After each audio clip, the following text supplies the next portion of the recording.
controversy of Islamic law on the distribution of inheritance to the heirs of different religions.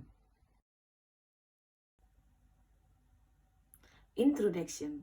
Indonesia as a society that have different ethnic groups, culture, and religions demands its people the ability to create harmonious social relations. Religion is certainly very influential on family formation. In a society, it is frequently found one family which have different religions. They can live harmoniously without being disturbed by the different beliefs. Nevertheless, this harmony is often disturbed by the issue of the division of inheritance. In the Islamic perspective, one of the barriers to inheritance rights is religious difference. The children who have different religious beliefs from their Muslim parents are automatically prevented from obtaining the rights of inheritance. The division of inheritance in Islam is described in the Quran chapter An-Nisa as the legal basis for the division of inheritance. The division of the property aims to avoid disputes in distributing inheritance. Inheritance is distributed if the deceased person leaves a useful property for his or her heirs. However, before the inheritance is given to the heirs, there are three things that must first be spent from the heritage. All costs associated with the funeral process of the deceased, the dismay of the deceased, and debts. When there are things above have been fulfilled, the property inherited from the deceased is given to the family and all the eligible relatives. The inheritance of the people of different religions is one of the contemporary issues in Islamic legal thought today. Along with the development of time, the case that occur in the law of inheritance of the people of different religions are increasingly widespread. One of the contributing factors is disagreement of the heirs non-Muslim to the unfair division of property. Based on the consideration of this case, the Supreme Court encouraged to issue new decisions in the law of inheritance of the people of different religions. However, the Supreme Court's verdict is judged to be incompatible with what Islamic law relates on the inheritance of the people of different religions. This paper will discuss this controversy in Islamic law about the division of inheritance of the people of different religions. Law of inheritance in Islam. The Quran has explained the laws relating to the rights of inheritance based on a sense of justice for anyone. The Quran becomes the main reference of the determinations of the distribution of inheritance. In addition to the hadith of the Prophet and a consensus of the scholars, ijma. Even in Islamic Sharia, there are few Quranic verses speak about a normative law in detail. Expect the law of the inheritance. This is because inheritance is one form of legal ownership justified by Allah. The definition of law of inheritance. The law of inheritance in Islam is known as fara'id, which describes the procedure of dividing the property of a deceased person to the heirs entitled to receive it. The word inheritance itself can mean either the inheritance as a subject or a process. The first refers to the one who receives the inheritance, while the second refers to the transfer of property from the deceased to the living. The latter is used in legal terms. According to the complication of Islamic law, Article 171, letter A, the law of inheritance is a law that regulates the transfer of our ownership rights from the deceased as a testator.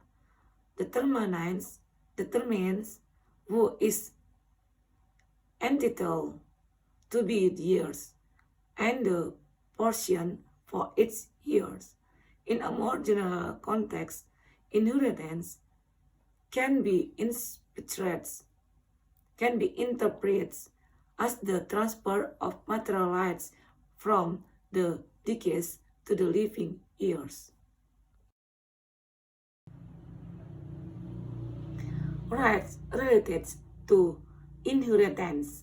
The rights to be fulfilled in relation to the estates include: first, all funeral financing should be from the deceased property with the annexation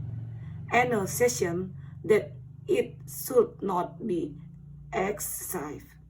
The funeral financing includes everything that is required of the dead, from his death to his funeral, such as, among others, bedding costs, purchase of shrouds, funeral expense, and so on. While the majority of ulama who argues that the heirs is obligated to pay the debt of the deceased against Allah, resonates that is the same as that to fellow human beings. According to them, this is a practice that does not require intention because does not include pure worship ibadah mahda, but it is included in the rights related to the estate of the deceased. It is therefore mandatory for the heirs to fulfill it, whether or not the heirs are interested. Even in the view of the scholars from Shafi'i School of Law, it must be fulfilled before fulfilling the rights related to the rights of fellow human beings. Controversy of inheritance from the people of different religions. In Islamic law, there are obstacles to accept inheritance. It is called mawani al-heirs, or things prevents the heirs from receiving the inheritance of testator al-muwaris. This includes murder, different religion, and slavery. According to the majority of Muslim theorists, the measure to determine of religious difference is the time of testator death. When a Muslim dies, his or her son of different religion are hindered from inheritance even if he or she converts to Islam before the division of inheritance takes place. This means the theory of inheritance law does not apply to non-Muslims. In addition, the relationship between relatives of different religions in everyday life is limited in communication and social relations, and this does not include the implementation of Sharia law, including the rights to option, the inheritance or heritage from the parents or husband of different beliefs or religion. The majority of ulama, including four leaders of school of Islamic law, argued that people of different religions should be inherit each other. This is different from the opinion of some ulama who claim to rely on the opinion of Mu'adh bin Jabal, who said that a Muslim might inherit the unbelievers, but not bequeath to them. The reason is that Islam is superior, and no one surpassed it.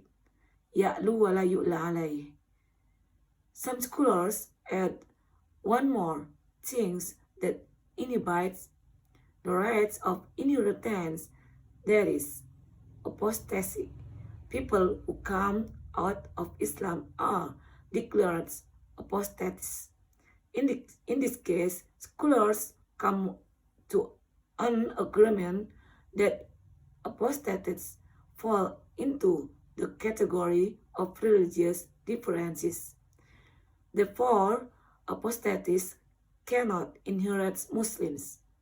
According to the Maliki, Shafi, and Hanbali school of law, a Muslim has no rights to inherit the property of relatives who had apostatized, because they argued the apostates had come out of the teachings of Islam, so that he or she automatically had become kafir.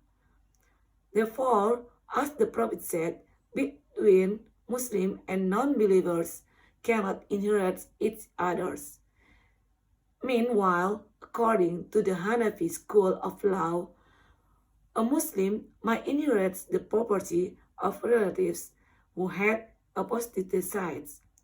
Even the Hanafi scholars agree that all the wealth left by the apostates are passed on to their Muslim relatives.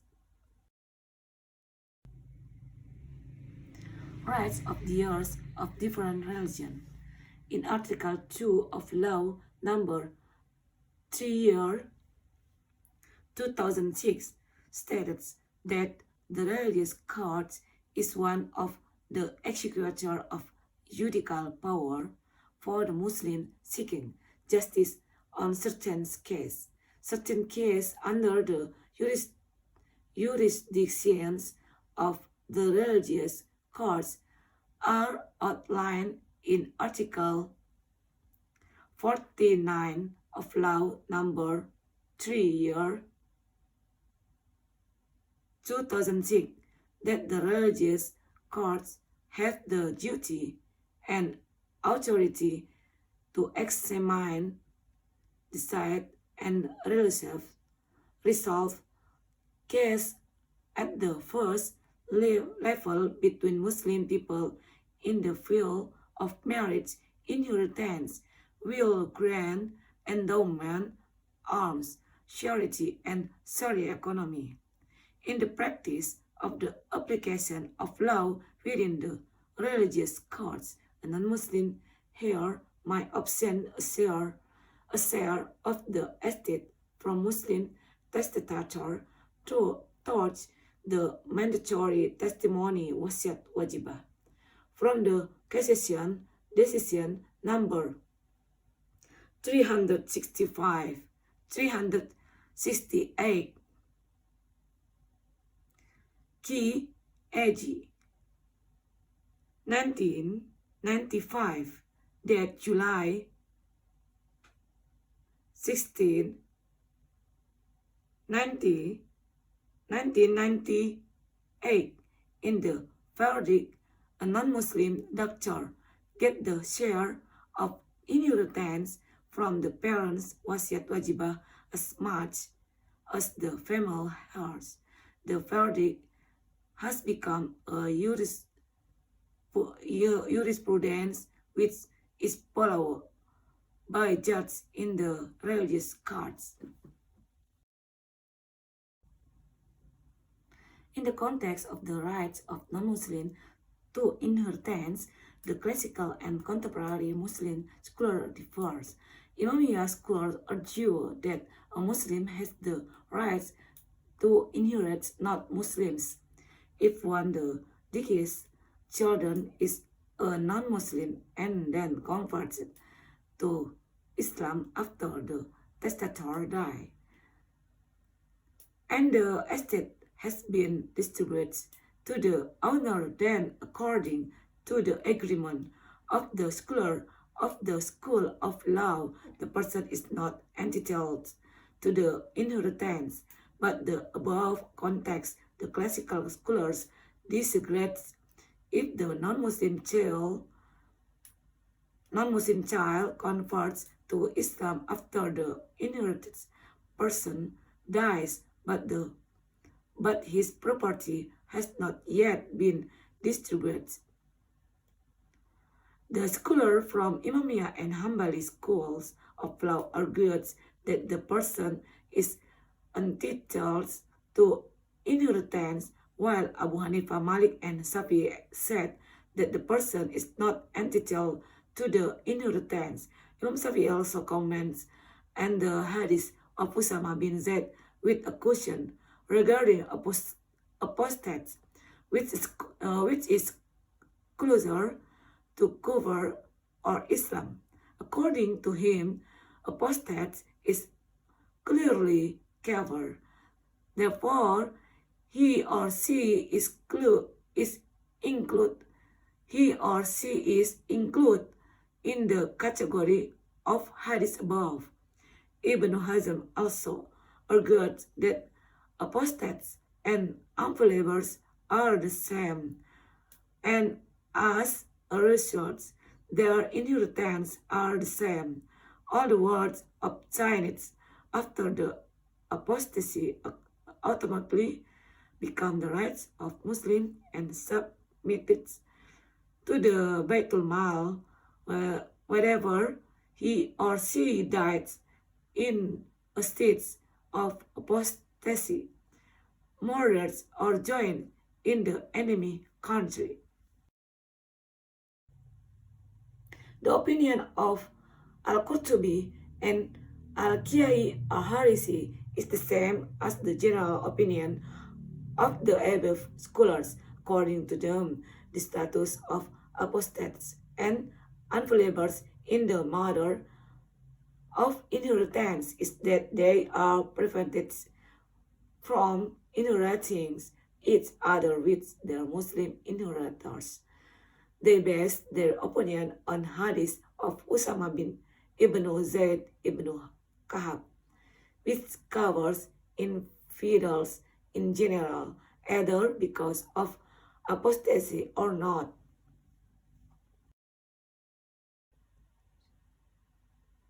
Conclusion. From the above discussion, it can be concluded that the controversy on the issue of inheritance of the people of different religions can be seen in 3 points. First, the classical scholars argued that a Muslim is entitled to inherit non-Muslim, but not vice versa. Second, majority of Muslim jurists represented by 4 schools of law Hanafi, Maliki, Shafi'i, and Hanbali agree that Muslims cannot inherit each other with non-Muslim. Third, non-Muslim status does not become a bias to inheritance because it contradicts the universal value of the Quran. The difference of opinion about inheritance rights are preceded by disagreements about the terms of kafir, infidels, and murtads, apostates. According to the classical scholar, kufr refers to the act of associating God with things like idolatry, apostasy, and atheism. Contemporary thinkers such as Naim and Asghar Ali engineer said that the pagan conception must be contextualized. And Naim said, if there is and if there is a content of the Sharia which is discriminatory, then its existence must be abrogated, mansuh, with the more universal Sharia provisions.